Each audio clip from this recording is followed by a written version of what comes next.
Ярилцах цаг нэвтрүүлэг эхэлж байна. За бид энэ удаагийн дугаартаа Их Британийн Парламентын гишүүн, бизнес худалдааны яамны үйлдвэр эдийн засгийн аюулгүй байдлыг хариуцсан төрийн сайд хатагтай Нусрат Ганиг урьж оролцуулж байна. За улсынхаа хөрөнгө оруулалтын аюулгүй байдлыг хариуцдаг түнтэй хөрөнгө оруулалт, худалдаа зэрэг Их Британи Монгол улсын хамтын ажиллагааны чухал сэдвүүдээр ярилцах болно.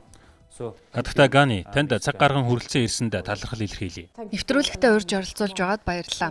Миний хувьд Монголд анх удаа ирж байна. Их таатай байна. Энд ирсэндээ ч мөн баяртай байна.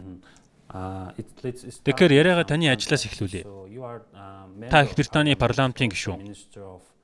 Бас Засгийн Газрын Хэрэг Эрхлэх газрын хөрөнгө оруулалтын аюулгүй байдлыг хариуцсан төрийн сайдын албыг хашдаг. Хөрөнгө оруулалтын аюулгүй байдлын тал дээр жухам юуг чухалчилж байна вэ? Миний хувьд улсынхаа хоёр яамыг хариуцж ажилладаг. Нэгдүгээрт би чухал ашигт малтмал, ган, автын салбар, нис хүчин, далайн тээвэр, нийлүүлэлтийн сүлжээгээд маш өргөн салбарыг хамарсан бизнес худалдааны сайдаар ажилладаг. Хоёрдугаар Засгийн Газрын Хэрэг Эрхлэх газарт хөрөнгө оруулалтын аюулгүй байдлыг хариуцдаг. Энэ нь Их Британий чухал дэд бүтцэд оруулж байгаа чухал гэж үзсэн хөрөнгө оруулалтуудыг хянана гэсэн. Үүнд бидний урт хугацаанд хамгаалахаар зорьж байгаа харилцаа холбоо төмөр замын зэрэг салбарууд багтаж байгаа юм. Миний ойлгосноор Их Британий Засгийн Газрын гишүүдийн ихэнх нь төлөөлөгчдийн танхимаас сонгогдсон байдаг. Тэгэхээр та нэг ёсондоо улсынхаа хууль тогтоох дээд байгууллага, нөгөө талаар гүйцэтгэх засаглалын аль алинд нь хамаардаг юм байна. Тийм ээ, Их Британд намаа төлөөлж парламентын гишүүнээр сонгогдохын тулд бид нөгөө намуудтайгаа өрсөлдөх шаардлагатай болдог. Ингээд завшаан тохиох юм бол миний хувьд Английн зүүн өмнөдгсгийн Уилден гэх тойргоос парламентод нэр дэвшсэн. Тэгээд дэвшсэн тойргоо эх орноо төлөөлж парламентод хууль тогтооно гэсэн үг. Мөн завшаан тохиох юм бол ерөнхий сайд таныг сайдаар томилно. Яг таны сая хэлсэнчлэн яамны хамрах сэдвийн хүрээнд хууль санаачилж бодлогыг нь чиглүүлэх үүрэг хүлээнэ. So is it advantage as Парламентын гишүүн байснаар тодорхой хуулийг батлахад ямар давуу талууд олддог вэ? Дам парламентын гишүүн байх үед бол хууль тогтоох явцад лобби хийх кампанит ажил өрнүүлэх мөн нарийн хянах боломж байдаг. Хууль тогтоомжийг сайтар нэгтлэх нь парламентын дээд болон доод танхимд чухал ач холбогдолтой. Харин сайдаар ажиллах боломж тохиох юм бол хууль санаачилж болно. Миний хувьд дэвшилтэй технологийн үйлдвэрлэл зэрэг өргөн хүрээний олон салбар хариуцдаг учраас салбартаа ахиц гаргаж зөв чиглэлтэнд хэлэхэд дэмжлэг үзүүлэх үүднээс эдгээр чиглэлд хууль санаачилдаг гэж ойлгож байна. Ийм байдлаар тухайн салбарын хөгжлийг дэмжих нь парламентын гишүүн болсны минь хувьд маш чухал. Тухайн салбарын хөгжил түлхэц үзүүлнэ гэдэг нь тойрогт маань тэр хэмжээгээр ажлын байр нэмэгдэнэ гэсэн үг. Тийм учраас хэрвээ сайдаар ажиллах завшаан тохиосон бол төрийн бодлогыг чиглүүлэх боломж бүрдэж байна гэсэн үг. Энэ онд Их Британи хөгжиж буй орнуудад зориулсан Брекситийн дараах худалдааны загварыг боловсруулсан шүү дээ. Энэ дагуу хөгжиж буй орнуудаас орж ирж буй бараа бүтээгдэхүүнд тавих журмыг хөнгөвчлөх, тарифын хөнгөлөлт үзүүлэх зэргээр худалдааны журмаа өөрчилсөн. Миний санаж байгаагаар үүнд 65 улс багтаж байгаа бах. Тэгвэл энэ нь Монгол шиг хөгжиж буй орнуудад ямар ач холбогдолтой вэ? Миний Монголд ирсэн шалтгаануудын нэг бол үүнтэй холбоотой. Их Британи Монгол нь урт хугацааны найрсаг харилцаатай хувьд би хоёр улсын хамтын ажиллагаа түншлэл ямар нэгэн саадгүй хэвээр үйлчлэх тал дээр анхаарч байгаа хувьд ирсэн гэсэн үг. Мөн Брекситийн дараа бид өөрсдийн худалдааны бодлогыг явуулах боломжтой болсон. Энэ чиглэл бид харилцаагаа ахиулах боломжтой гэж харж байна. Ялангуяа энэ удаа чухал ашигт малтмал болон бусад асуудал дээр төвлөрч байна. Бас миний Их Британд хариуцдаг салбарын нэг орлох, барилга бүтээн байгуулалт зэрэг дэд бүтцийн салбарууд ч үүнд хамаатай. Энэ хүрээнд бид эдийн засгийн хурцсуур болсон газар доорх төслүүд буюу метро, нийтийн тээврийн дэд бүтцтэй холбоотой төслүүдэд анхаарлаа хандуулж байна. Өөрөөр хэлэх юм бол зөвхөн бүтээгдэхүүн үйлчлэгээ гэлтгүй эдгээр салбарт ч хамтран ажиллах боломжтой. Үүнд бас англи хэлийг дурдахгүй өнгөрч болохгүй юм а. Монгол Их Британи хоёр түнш орны хувьд англи хэлээр боловсрол олох тал дээр хийж бүтээж байгаа. Цаашдаа хийж бүтээх олон ажил байна. Энэ нь хэлсэнчлэн бид одоо худалдааны бодлогоо өөрсдөө тодорхойлох боломжтой болсон. Энэ нь юу гэсэн үг вэ гэхээр бид эдийн засгийн харилцан дэмжихийн тулд юу хийх ёстой талаар түнш улсуудаагаа нэг бүрчлэн яриа хэлцэл явуулж хамтран ажиллах боломжтой болж байна. Дэлхийн худалдааны төвийн гүйцэтгэх захирлын хэлснээр бол дэлхийд дахины нийлүүлэлтийн сүлжээ стратегийн хувьд дахин даяаршиж байна. CEO of World Trade. Өөрөөр хэлбэл улс орнуудаа нийлүүлэлтийн тал дээр илүү богино сүлжээ хайдаг болсон. Shorter supply chains. Энэ нь Их Британи Монгол улсын худалдаанд ямар нөлөөтэй бол? I would argue that countries are looking to diversify their. Улс орнууд нийлүүлэлтийн сүлжээгээ төрөлжүүлж байгаа гэж хэлмээр байна л да. Цар тахлын дараах нийлүүлэлтийн сүлжээг харуул Орос улбаны улс Украин руу зүү бусаар халтснаас шалтгаалan нийлүүлэлтийн сүлжээ хязгаарлалтанд орсон. In the UK as the Их Британий аж үйлдвэр болоод дэвшилтэт технологийн үйлдвэрлэл хариуцсан сайдын хувьд хэлэхэд эдийн засгийг залуурдагч гол хүчин зүйл нь нийлүүлэлтийн сүлжээ гэдэг. Тийм учраас бид энэ сүлжээг төрөлжүүлэх түн шамтрагчдыг хайж байна. Үүний гол цөм нь энэ чухал ашигт малтмал. Монгол улсын хувьд ч адил гэж бодож байна. Бид бүгд л өргөн бас уян хатан нийлүүлэлтийн сүлжээ хүсдэг.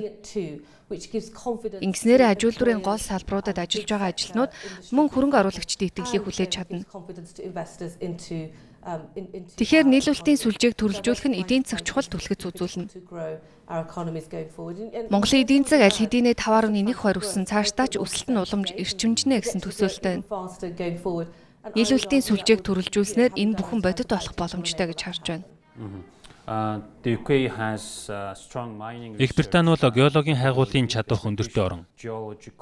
Их Британийн геологийн алба Монголын талдаа ашигт малтмалын хайгуулын тал дээр хамтран ажиллах боломжтой гэж Их Британий эзэн хааны ерхий консул Зөв Европ, Төв Азийн бүс нутгийг хариуцсан худалдааны төлөөлөгч Кенэн Полио хэлж байсан. Тэгвэл энэ тал дээр та ямар бодолтой байгаа вэ? Нин тэргүүнд бид тухайн ашигт малтмал олборлож байгаа оронд нэмэн өртөг шингэж байгаа эсхийг нэгтлэх хэрэгтэй. Мөн бид уул уурхайн салбарт байгаль орчин нийгэм засаглалын хим хэмжээг нэмэгдүүлж байгаа эсхийг нэгтлэх хэрэгтэй. Саята Их Британи геологийн хайгуулын чиглэл чадах сайтай гэж яг онж хэллээ. Манайд геологийн нийгэмлэгээс эхлээд ашигт малтмалын эрэл хайгуул явуулах чадамжтай өөр хэд хэдэн хүрээлэн бий. Эдгээр байгууллага нь уул уурхайн салбарын байгаль орчин дахь сөрөг нөлөөг хамгийн доод зэгтэн барьж харин нийгэмд хамгийн хэрэг нөлөөтэй байх тал дээр ажилладаг. Тийм учраас манай улсын хувьд энэ талын ариун мэдлэг туршлага бусад оронд хуваалцах хүсэл эрмэлзэл маш их бий. Мөн дэлхийн томоохон уул уурхайн компаниудын дийлэнх нь бүртгэлтэй эдийн хувьд Лондон хот нь уул уурхайн санхүүжилтийн амин судас болдог учраас тун онцгой газар гэж хэлж болно. Тийм учраас би ховор ашигт малтмалын салбарыг хариуцсан сайдын хувьд түнш улсуудынхаа уул уурхайтай холбоотой хим хэмжээ стандартуудыг дээшлүүлж нэмэн өртөг шингэсэн эсхийг баттдах нь бидний үүрэг гэж харж байна. Энэ талаар би Монголын төлөөлөлтөд хэлсэн тун нааштай өрнсөн. Мөн 14 гишүүн орон бүхий ашигт малтмалын аюулгүй байдлын түншлэл гэдэг холбоо байдаг. Саяхан энэ холбооных нь Лондоны металлын 7 хоногийн үеэр уулзлаа. Би энэхүү уулзалтыг Америкийн түнштэйгээ хамтран зохион удирдан явуулсан юм л та. Бидний хувьд Монгол улс маш чухал учраас тэр үеэр би Монголын талаас төлөөлөл өрсөн. Уг уулзалт нь ерөнхийдөө мэдлэг туршлагаа солилцох мөн Монголын уул уурхай салбарт дэмжлэг үзүүлэх асуудлаар чиглэсэн. Учир нь энэ нь манай сэрэг дэрчмөж хүлэмжийн хялгарал шингээлтийн зөрүүг цэвэр дүнгээр тэглэх бодлогод ямар чухал гэдгийг бид ойлгож байгаа. Ялангуяа цахилгаан автомашин санаанд бууж байна. Тийм учраас Монгол улсад үр дүнтэй байгаль орчин сөрөг нөлөөлөл багтаа уул уурхай хөгжүүлэх, нийлүүлэлтийн сүлжээг төрөлжүүлэх зэрэг дээр хамтран ажиллах хүсэлтэй байна. Таны хэлснээр Их Британи сэрэг эрчим хүчний салбарт тун дэвшилтэт стратеги хэрэгжүүлж ирсэн. Учир нь бид улсынхаа эрчим хүчний нийлүүлэлтийн тухайд аль болох эрсдэл даахуйц байлгахыг зорддог.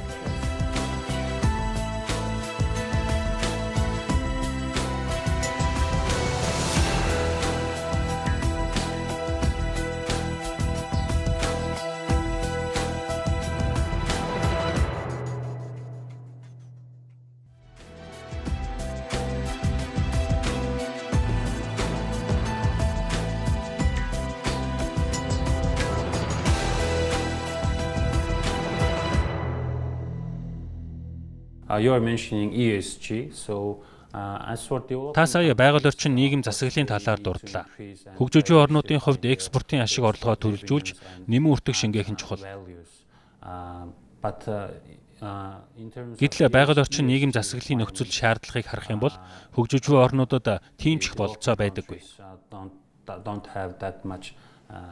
Энэ тал дээр Их Британи хэрхэн хамтран ажиллах боломжтой вэ? I think we have a responsibility. Энэ тал дээр Их Британд үүрэг хариуцлага бий. Энэ талын мэдлэг туршлагаа 3 дахь талын орнуудад хуваалцах хэрэгтэй. Мөн улс орон бүр харилцан адилгүй хурдтайгаар урагшилж байгаа гэдгийг бид хүлээн зөвшөөрөх ёстой. Монголын төлөөлөгчтэй уулзаж байхад уул уурхайн салбарын стандартыг нэмэгдүүлэх эрмэлзэлтэй байгаа нь харагдсан.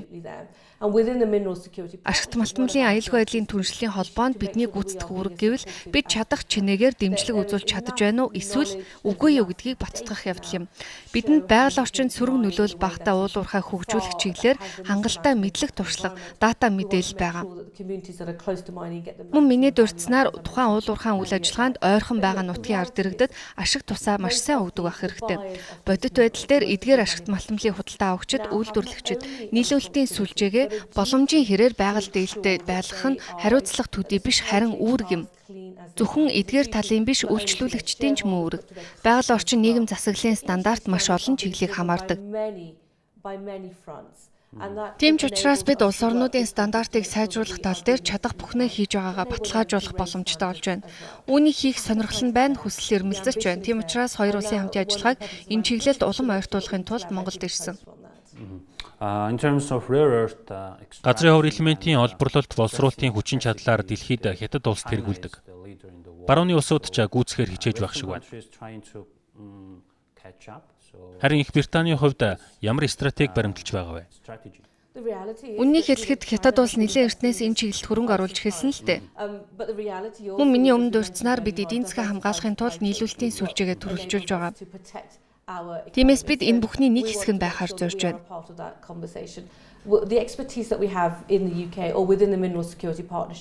Их Британийн болон ашигт малтмалын аюулгүй байдлын түншлэлийн хүрээнд бидэнд байгаа уул уурхайн салбарын туршлага энэ өсөлтийг чиглүүлэх шинэ технологиг нэвтрүүлэх, ашиглах, дэмжих боломжийг олгоно. Тийм учраас ашигт малтмал олборлохоос эхлээд баяжуулах, боловсруулах хугацааг богиносгох хангалттай технологи дата бидэнд байгаа. Томоохон эдийн засгийн хувьд ажлын байрны гол боломжууд баяжуулах, боловсруулах, хүнд үйлдвэрлэлийн салбарт байдгийг бид мэднэ шүү дээ. Тэгэхээр Монголд энэ салбаруудыг хөгжүүлэхийн тулд яаж үүнд зөв хөрөнгө оруулалтыг нь татах вэ? Энэ л уул уурхайн бүсэд байгаа иргэдийн эдийн засгийн өсөлтийг жолоодож илүү их ажлын байр бий болгоно. Мэргэжлийн туршлага хуримтлуулах боломжоо бүрдүүлж шаардлагатай технологид хөрөнгө оруулах чадвартай байснаар бид хятадтай өрсөлдөх эдийн засгтай болох боломжтой. Их Британий компаниуд ч ажиллах боломжтой Монголын сэргээгт хэрчим хүчний салбарт олон шинэ боломж олцоо бий. Гэхдээ геополитикийн хувьд Монгол улс хоёр хөршөөсөө хамааралтай. Мэдээж тэнцвэрийг олох нарийн ширийн зүйлс явж таарах байх. Энэ талаар таны бодол юу вэ? Маш зөв. Тэнцвэрийг олох нарийн асуудлууд байдаг. Мөн Монгол улс ямар цэгээс эхэлснийг хүндэтгэж үзэх хэрэгтэй. Монгол улс жилийн ихэнх өдөр нартай байдаг нь танаа улсын бас нэг давуу тал. Хэдийгээр Монголд намайг цастай өдөр ухацсан ч гэсэн би үүнийг сайнны дохио гэж үзэж байна. Тийм биз дээ. Тэгэхээр маш олон нартай өдөр байдаг. Монгол улсын хувьд эрчим хүчний аюулгүй байдлаа хангахад сайлах нарны эрчим хүчийг ашиглах бүрэн боломжтой гэсэн үг. Таны хэлснээр Их Британи сэргээгт эрчим хүчний салбарт тун дэвшилтэт стратеги хэрэгжүүлж ирсэн. Учир нь бид улсынхаа эрчим хүчний нийлүүлэлтийн тухайд аль болох эрсдэл даахууц байлгахыг зорддог. Тийм учраас Монголд байх хугацаанд ярьж хэлсэн олон асуудлын нэг нь яах аргагүй сэргээгт эрчим хүчний салбарт яаж хамтран ажиллаж Монгол улсын эрчим хүчний хөгсвөрийг одоогийнхоос илүү төрөлжүүлэхэд ихэнх үед юу хийх боломжтой талаар ярилцаж байна. Нэгдүгээрт нар, хоёрт салхины эрчим хүчний асуудал дээр Их Британд хангалттай их туршлага байна. Мөн бид цөмийн эрчим хүчний салбарт ч хөрөнгө оруулж байгаа. Орос улбаны улс зүй бусаар Украин руу халдсан эрчим хүчний үнд маш том нөлөө үзүүлж байна.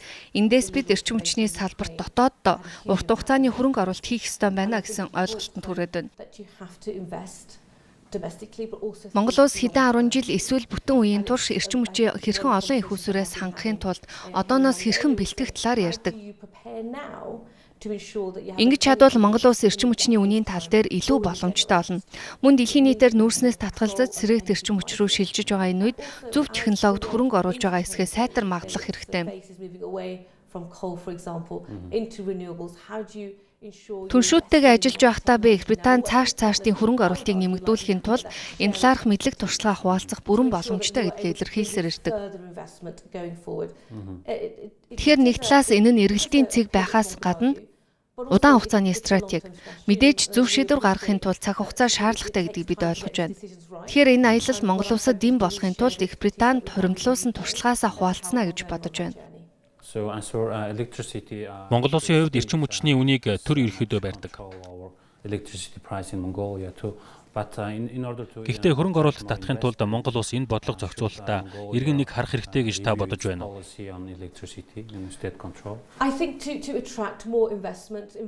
Миний бодлоор хөрөнгө оруулагчдыг татахын тулд тэд цэвэр эрчим хүчний салбарт хөрөнгө оруулах сонирхолтой байдгийг нь санах хэрэгтэй. Учир нь дэлхийн ертөнцийн нийтээрээ энэ чигт явж байна шүү дээ. Тийм учраас хөрөнгө оруулалт татахын тулд Монгол улсын бодлого, стратеги сэргээгт эрчим хүч рүү хандаж байна шүү гэдгээ хөрөнгө оруулагчдад маш сайн ойлгуулж тэдэнд үнэмшүүлэх хэрэгтэй. Мэдээж энэ нь нэг өдрийн дотор болчихгүй. Гэхдээ энэ чиглэлд явж байгаа гэдгээ харуулах нь чухал юм. Олон улс орон олон улсын түвшинд үүрэг хүлээж байна. Мөн олон орон дотооддоо хүлэмжийн ялгарл, шингээлтийн зөрүүг тэглэх зорилтыг тавьж байна. Харин бодит байдал дээр эдгээрийг томоохон компани хөрөнгө оруулагчид санхүүжүүлж байдаг. Тийм учраас дэвшилтэт технологийн үйлдвэрлэлийн салбар хүртэл цэвэр эрчим хүчний нийлүүлэлтийн сүлжээг чухалчилдаг болсон.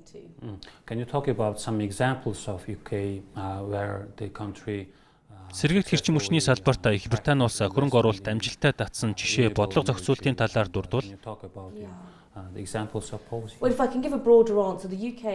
Тэглгүй яахав танд илүү өргөн хүрээнд хариулъя. Их Британи гадны хөрөнгө оруулалтыг татахын тулд маш их ажил хийсэн. Энэ тал дээр Америк, Хятадын дараа орох үзэг хэмжээний хөрөнгө оруулалтыг татаж чадсан. Ялангуяа технологи шинжилгээ ухааны салбаруудад. Учир нь би шинжилгээ ухааны технологийн сайдын алба хашиж байсан болохоор энэ талаар сайн мэдэж байна л да. Тэр үед биологийн шинжилгээ ухаанд маш их хөрөнгө оруулалт хийсэн. Тэгэхээр Монгол улс ч юм адил эдийн засгийн явцын нэг хэсэг байж болно гэсэн үг. Жишээ нь технологийн бизнес, мэрэгжлийн үйлчлэгээ, шинжилгээ ухааны салбарууд байна шүү дээ. Энд дан ганц сэргээгт эрчим хүчээр хязгаарлагдахгүй. Бид далайн салхин ферм байгуулах тал дээр маш их хийсэн. Тэр дундаа дэлхийн хамгийн том салхин ферм гэж хэлж болохоор Dogger Bank гэж байдаг. Бид ийм их хөрөнгө оруулалт татаж чадсан бид хаашаа чиглэж байгаагаа сайн мэдэж байсан. Мөн бидэнд сэргээгт эрчим хүчний шилжилт хийхэд шаардлагатай эрсдэл бууруулах технологиуд байсантай холбоотой. Өөрөөр хэлэх юм бол бидэнд сэргээгт эрчим хүчийг дагсан зах зээлийг бүтээх боломж нь байсан гэсэн үг. Суурьаар нь харах юм бол бидэнд ус төрөгч, цөм, нар, далайн салхины эрчим хүчтэй холбоотой урт хугацааны маш сайн стратеги байсан. Иймэрхүү урт хугацааны стратегтэй байна гэдг нь хөрөнгө оруулагчдад итгэл төрүүлдэг.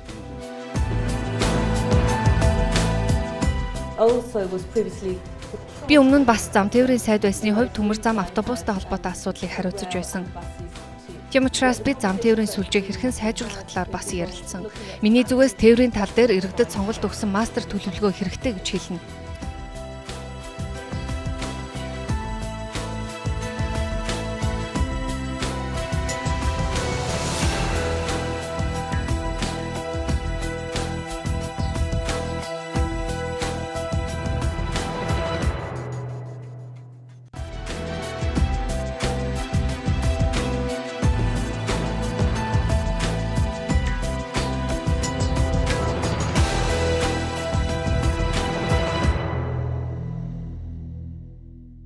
Та цөмийн энергийн талаар дурдлаа шүү дээ. 2023 онд Монгол улс Франц улстай ураны төслийн хөрөнгө оруулалтын хилцээр байгуулах чиглэлд ахиц гаргасан.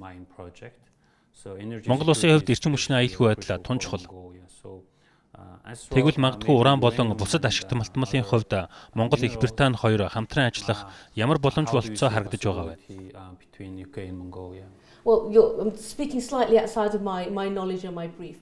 Хэдийгээр миний сайн мэдэх асуудал биш ч гэсэн чадах чинээгээр хариулъя. Саяхан би бага урын цөмийн реакторын талаар нэг хэлцүүлэгт оролцсон. Учир нь манай улсад энэ тал дээр маш их зүйл хийсэн Rolls-Royce гэдэг гахалтай компани байдаг. for all the right representatives. Тиймээс би Монголын төлөөлөгчдийг Rolls-Royce-ийнхэнтэй уулзаж бага урын цөмийн реакторын талаар ярилцаасаа гэж чин сэтгэлээсээ хүсэж байна. Гэхдээ таны хэлсэн үндсэн асуудал бол зөв ашигт маламлаа олборлох тухай. The challenges that we have, which is also an opportunity. Бидэнд байгаа сорилт нэг талаас нөгөө талаас Монгол улсын хувьд боломж юу вэ гэвэл бид бүгд нүүрс хүчлийнхэн ялгаруул Чингээлтийн зөрүүг тэглэх уралдаанд оролцож байна. Сэргээгдэх эрчим хүчний төлөө хүрэлтөөнд орж байгаа энэ үед шаардлагатай ашигт маламлын нийлүүлэлтийг баталгаажуулж авах сонирхол нэмэгдэж байна. Энэ дагуу Монгол улсын гүйцэтгэх ёстой үүргүүдийн нэг нь мөн адил хүлэмжийн ялгарлыг цэвэр дүнгээр тэглэхэд хүчин зүтгэж байгаа компаниудад шаардлагатай цэвэр ашигт маламлыг ханган нийлүүлэх явдал юм. Энэ тал дээр Монголд маш их боломж байгаа. Та хотын дарга Нямбаатартай уулзаж нийтийн тээвэр, агаарын бохирдол зэрэг Улаанбаатар хотын тулгамдсан асуудлуудын талаар санал бодлоо солилцсон. Ялангуяа манайд нийтийн тээвэр, автобустай холбоотой шууган дэгдээсэн асуудал гарсан. Манай улсын нийтийн тээврийн тогтолцоо хангалттай хөгжөөгүүн дээр автозамын төвжирэл тулгамдсан асуудал болж байна. Тэгвэл таны бодлоор энэ тал дээр манай хоёр улс хэрхэн хамтран ажиллах боломжтой вэ? Хотын даргатай уулзсан. Түүний хувьд томилогдоод удаагүй байна. Тийм учраас надтай уулзах цаг гарсанд нь маш их баяртай байгаа. Уулзалтын үеэр хотын дарга надад Улаанбаатар хотыг өөрчлөн сайжруулах тун динамиктай бодлогыг танилцуулсан. Ялангуяа тээвэр дээр. Би өмнө нь бас зам тээврийн сайд байсны хувьд төмөр зам автобустай холбоотой асуудлыг хариуцаж байсан. Тийм учраас би зам тээврийн сүлжээг хэрхэн сайжруулах талаар бас ярилцсан. Better provide connectivity when it comes to transportation. And that means I would argue having master plans. Миний зүгээс тээврийн тал дээр иргэдэд сонголт өгсөн мастер төлөвлөгөө хэрэгтэй гэж хэлнэ. Их Британийн хувьд газар доорх зам сүлжээ дэд бүтц байгуулах талаар маш их туршлагатай. Харин газар дээрх зам сүлжээний тухайд гэвэл хэдийгээр би Монголд ирээд ганц 2 өдөр болж байгаа ч нэгдсэн трамвайн систем, автобус зэрэг олон боломж байгаа гэж харагдаж байна. Их Британд ус төрөгч болон цахилгаанаар ажилладаг автобуснуудыг үйлдвэрлэж байна. Тиймээс энэ тал дээр бидэнд хангалттай их туршлага байгаа. Тэгэхээр иргэддээ сонголт өгөх нь чухал. Газар доорх болон дээрх тээврийн хэрэгсэл тис ондоо 2 өөр сонголт. Мөн агаарын бохирдол, нийтийн эрүүл мэндийн асуудал чи эргээр нөлөөлнө. Зам дээрх машины тоо бүрч нийтийн тээвэр, тээврийн хамгийн гол хэрэгсэл болно. Энэ талаар мэдээж ярилцсан. Юу вэ гэвэл Улаанбаатар хот маш хурдцтай тэлснийг надад хэлж байсан. Энэ нь эдийн засгийн өсөлттэй холбоотой. Тийм учраас өсөлтийг дараагийн түвшинд гаргахад зам тээвэр түлхүүр нь байх юм. Худалдааны тайлангаас харуул Монголоос Их Британиг чиглэсэн экспортын гол бүтээгдэхүүнүүдийн нэг нь яхарахгүй ноолуур байдаг. Тэгвэл таны бодлоор иймэрхүү бараа бүтээгдэхүүний нийлүүлэлтийг нэмэгдүүлэхэд шийдвэрлэх шаардлагатай асуудлууд харагдаж байна уу? Яг ингээсээ гэсэн зүйл одоохон даалгал та. Гэхдээ би Монголд ноолуурын нийлүүлэлтийн сүлжээ нэмүүртийг нэмэгдүүлэх талаар ярилцсан. Хүн боловсруулах салбарт ажлын байр гололдгоо гэж хэлж болно. Тэгэхээр энэ чиглэлийг Монголд хэрхэн хөгжүүлэх вэ гэдэг нь чухал. Тоног төхөөрөмж, технологид хөрөнгө оруулах шаардлагатай гэсэн үг шүү дээ. To a piece of fabric that can then be sold to a customer. Тэгснээр боловсруулаагүй бүтээгдэхүүнээс хэрэглэгч авахд бэлэн бүтээгдэхүүн болно. Миний бодлоор энэ тал дээр Монгол улсад маш их боломж байна. Учир нь Монгол ноолуур гэдэг тун ховор бүтээгдэхүүн. Бид Монгол боловсруулсан ноолуурыг дэлхийд хүргэх тал дээр хамтран ажиллаж, тусламж дэмжлэгээ нэмэгдүүлэх сонирхолтой байна. Ерөнхийдөө ноолуур тансаг зэрэглэлийн бүтээгдэхүүнд ордог шүү дээ. Харин Их Британийн үйлчлүүлэгчдийн хувьд иймэрхүү тансаг зэрэглэлийн бараа бүтээгдэхүүн худалдаа авахдаа тухайн бүтээгдэхүүний байгаль орчин нийгэм засаглал дах нөлөөллийг нь харж байж сонголтоо хийдэг болсон. Зөвхөн ноолуур гэлтгүй бүхий л бүтээгдэхүүнд хэрэглэгчид ийм шаардлага тавьдаг болсон. Хэрэглэгчид маш гайхалтай мэдлэгтэй. Тухайн бараа бүтээгдэхүүний гарал үүслээс борлуулах цэг хүртэл ямар зам дуусныг судалж сонголтоо хийдэг хэрэглэгчийн товлон бүр нэмэгдэж байна шүү дээ. Өөрөөр хэлэх юм бол нийлүүлэлтийн сүлжээг бүхэлдэн судалдаг болсон байна. Миний ажлын хүрээний хувьд автомашины салбарч үүнд багтана. Худалдаа авагч тухайн бараа бүтээгдэхүүний байгаль орчинд үзүүлэх нөлөөллийн талаар байнга асууж байна. Тэгэхээр хэрэглэгчид тухайн бараа бүтээгдэхүүнийг хэрхэн үйлдвэрлэснийг мэддэг болох нь эргээд эерэг талтай байдаг. Онцгой юм байна, дэлхийн энэ хэсэгт үйлдвэрлэсэн юм байна, мөн ийм хөдөлмөр орсон болохоор өртгөн ийм юм байна гэдгийг харуулдаг. And education is Монгол улс боловсролын тал дээр Их Британтай олон жил түншилсэн. Relationship and cooperation in the education field. So Тухайлбал чивнингийн тэтгэлэгт хамрагдах боломжтой оюутнуудын тоо өсөж байгаа. Who can be part of Chiming community is increasing and Тэгвэл хоёр улсын боловсролын салбар дах хамтын ажиллагааны талаар та ямар бодолтой байна вэ? cooperation. Боловсрол бол Их Британи Монгол улсын харилцаа хамтын ажиллагаанд хамгийн чухал салбаруудын нэг. Ялангуяа Их Британаас Монгол улсад суугаа элчин сайд энэ тал дээр онцгойлон анхаардаг. Та сая чивнингийн тэтгэлгийг дурдлаа. Мөн Монгол улс ч юм адил бүх нийтийн англи хэлний боловсролын системийг хөгжүүлэхэд анхаарал хандуулж байна. Тийм учраас бид энэ тал дээр илүү их сурвалж явуулах, англи хэлийг дэлгэрүүлэх тал дээр хамтран ажиллахад бэлэн. Учир нь энэ нь цаашдын бизнесийн түншлийг илүү хялбар болгох болно. Мөн монголчууд ч гадаадад сурч ажиллах хүсэлтэй байдаг шүү дээ. Тэгэхээр энэ хүрээнд Их Британи Монгол дахь элчин сайдын яамаар дамжуулан Монгол улстай хамтран ажиллахад бид хизээд баяртай авах болно. Их Британи болон Монгол улсад дипломат харилцаа тогтоосны 60 жилийн энэ онд тохиож байна. Тэгвэл хоёр улсын дараагийн 60 жилийн хамтын ажиллагааг та хэрхэн харж байна вэ? Хоёр улсын хамтын ажиллагааны 60 жилийг дүгнж ярих боломж тохиосон маш их баяртай байна. Бид хуучны түншүүд мөн найрсаг харилцаатай. Бидэнд ч мөн Монгол улсаас суралцах боломжтой их зүйл байдаг. Учир нь Монгол улс эдийн засгийн хувьд хурдцтай өсөж байгаас гадна хүлэмжийн хялгарлыг цэвэр дүнгээр тэглэх зорилттой холбогдуулан бүрч чухал үе ирж байна.